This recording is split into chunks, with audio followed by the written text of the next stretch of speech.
सर्ववेदान्तसिद्धान्तगोचरं तमगोचरं गोविन्दं परमानन्दं सद्गुरुं प्रणतोऽस्म्यहम्।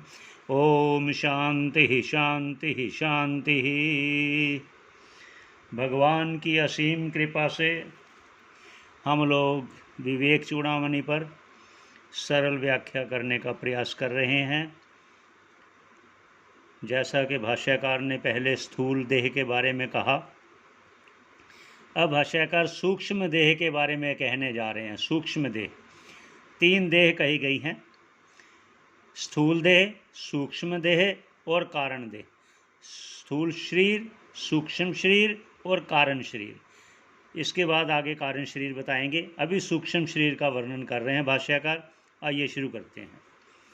वागादि पंच, श्रवणादि पंच, प्राणादि पंच, मुखानि पंच, बुद्ध्यादि अविद्यापि च काम कर्मणि पुर्यष्टकम सूक्ष्म शरीरमाहु। भाष्यकार कह रहे हैं जो सूक्ष्म शरीर है ना, वो है क्या? जैसे उन्होंने स्थूल शरीर के बारे में बताया, अब सूक्ष्म शरीर क्या है उसके बारे में कह रहे हैं कि वागादि पंच, अर्थात वाग आदि जो कर्म इंद्रियां पांच हैं। वो पीछे कह दिया कौन कौन सी कर्म इंद्रियां हैं, कौन कौन सी ज्ञान इंद्रियां हैं, इससे पहले वाले श्लोक में। श्रवणादि पंच, श्रवणादि पंच अर्थात पांच ज्ञान इंद्रियां। प्राणादि पंच, अभी पीछे बोल कहा भाष्यकार जी ने, जो प्राणादि प्राणपान व्यान उदान समान पांच, वो है प्राणादि पंच। अब्र मुखानी, अब्र कहते हैं बादल को, और बादल आकाश में घूमता है, रहता है, इसलिए मुखानी।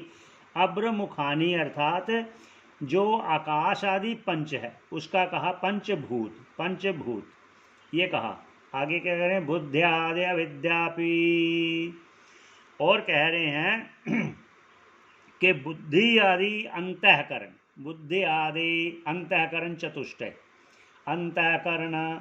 और क्या कह रहे हैं? और कह रहे हैं अंतःकरण और अविद्या, अविद्या च, और काम कर्म, अविद्या काम कर्म, ये सब मिलकर सूक्ष्म शरीर कहते हैं। इसको सूक्ष्म शरीर कहते हैं। इनको पुर्यष्टक भी कहते हैं। पुर्यष्टक का अर्थ क्या हो गया?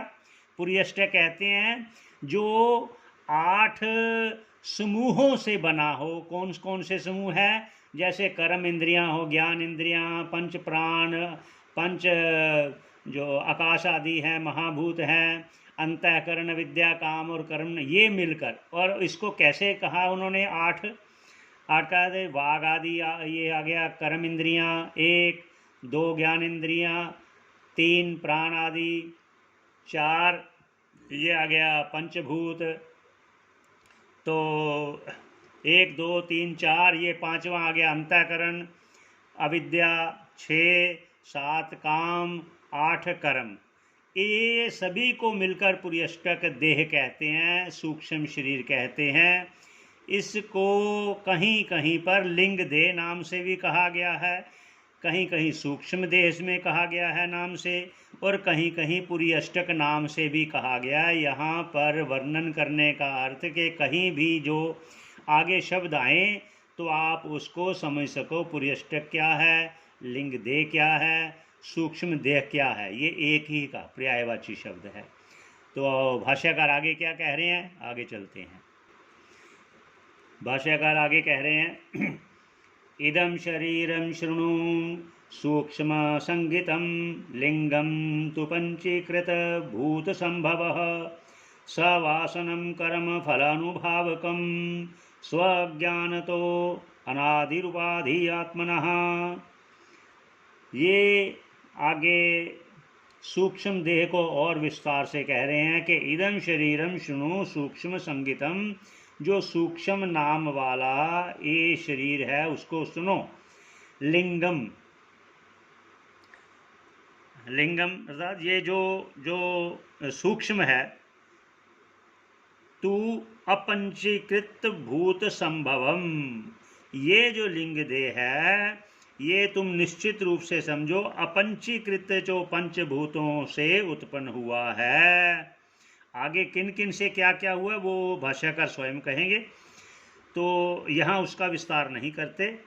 तो ये कहा अपंचीकृत, पहले जो स्थूल देह कहा था ना वो उन्होंने कहा था जो पंचभूतों से बने हैं, लेकिन ये अपंचीकृत जो अपंचीकृत जिनका पंचीकरण नहीं हुआ, जो भी स्थूल रूप में नहीं आए, इसलिए वो सूक्ष्म देह है। तो वो क्या है, वो सवासनम, वासना के सहित, वासना से युक्त और कर्म फल अनुभावकम।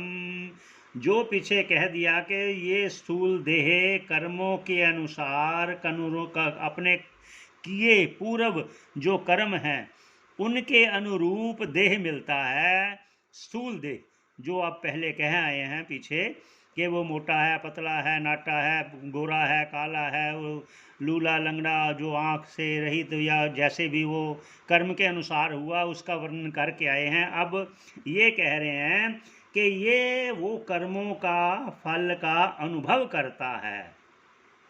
ये उन्होंने कहा कर्म फल अनुभावकम, ये कर्मों के फल का अनुभव।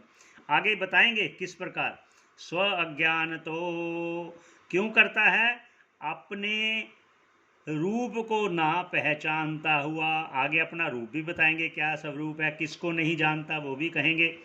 स्व अज्ञान तो अपने आप को ना जानता हुआ, क्यों ना जानता हुआ, अनादि उपाधि। अनादि उपाधि क्या है, जो पीछे कहा ना ये अविद्यापि, अंतःकरण अविद्या काम और कर्म यही उपाधि है, यही उपाधि है। ये किसकी उपाधि है, आत्मनः, ये जीव की उपाधि है। जीव उपाधि से ही कहा गया है पर ये आत्मा की उपाधि है। आत्मा की उपाधि होने से वो जीव बना। आगे भाष्यकार क्या कह रहे हैं वो सुने।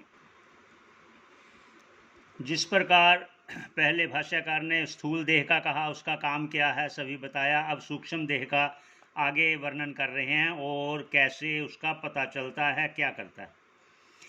स्वप्नो भवत्यस्य विभक्त्यवस्था स्वमात्रशेषेण विभाति यत्र स्वप्ने तु बुद्धि स्वयमेव जाग्रत कालीन नानाविधवासनाभिः कर्त्रादिभावं प्रतिपद्य राजते यत्र स्वयं ज्योतिरयं परात्मा। भाष्यकार समझा रहे हैं कि ये सूक्ष्म देह का हमें भान कैसे होगा, कैसे पता चले सूक्ष्म देह है।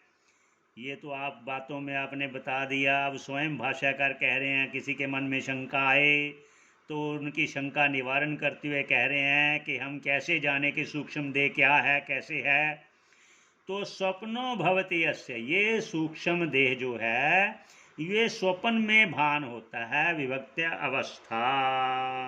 ये सूक्ष्म देह अपने आप को कैसे दिखाता है, स्वमात्र शेषेण, जो स्वयं कौन, ये जो अंतःकरण है, सभी इंद्रियां, जो कर्म इंद्रियां और ज्ञान इंद्रियां अंतःकरण में लय को प्राप्त होती हैं तो ये स्वप्न अवस्था में होता है।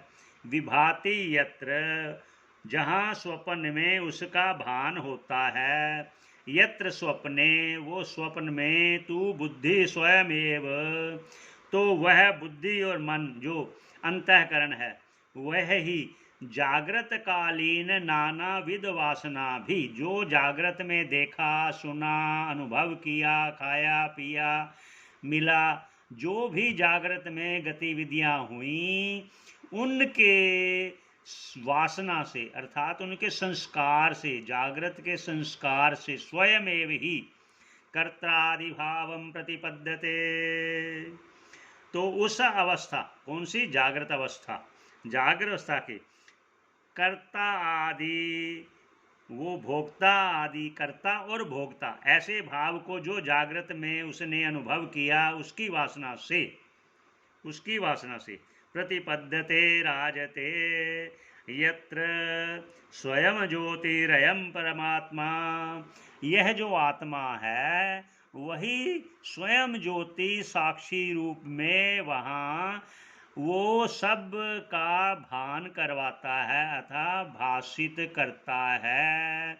जिस प्रकार एक लाइट रोशनी सभी चीज़ों को प्रदर्शित करती है कि ये यहाँ पड़ा, ये यहाँ पड़ा है, या दूसरी भाषा में हम कहें तो एक रील के पीछे जो रोशनी तेज जाती है वही पर्दे पर वो चीज़ें दिखाने लग जाती है। अर्थात ऐसे ही यह परमात्मा स्वयं ज्योति साक्षी रूप में वहाँ पर सभी को भाषित करता है वासनाओं को। वो मन ही सब कुछ बनता है। वहाँ जो भी स्वप्न में आप देखते हैं, हाथी है, घोड़ा है, सड़क है, दुकान है, और जो जितने जीव जंतु सभी खुद बन जाता है वो वासना के कारण, वासना के द्वारा।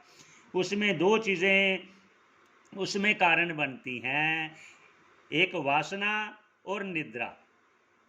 और जो माया है, जो अविद्या आदि, वो पहले पड़ी है, वो अपना काम करेंगी। वो मन ही अपने आप को सभी रूपों में प्रकट कर देता है। इसको विस्तार से आगे भाष्यकार स्वयं कहेंगे कि वह साक्षी जो है वो असंग है, वो निर्लिप्त है, वो अकर्ता है, वो अभोक्ता है। वो कैसे है उसी को समझाने के लिए आगे भाष्यकार कहेंगे। इसी पर विश्राम देते हैं। तो भगवान का धन्यवाद करते हुए ओम पूर्णमदः पूर्णमिदं पूर्णात् पूर्णमुदच्यते पूर्णस्य पूर्णमादाय पूर्णमेवावशिष्यते। ओम शांति शांति शांति।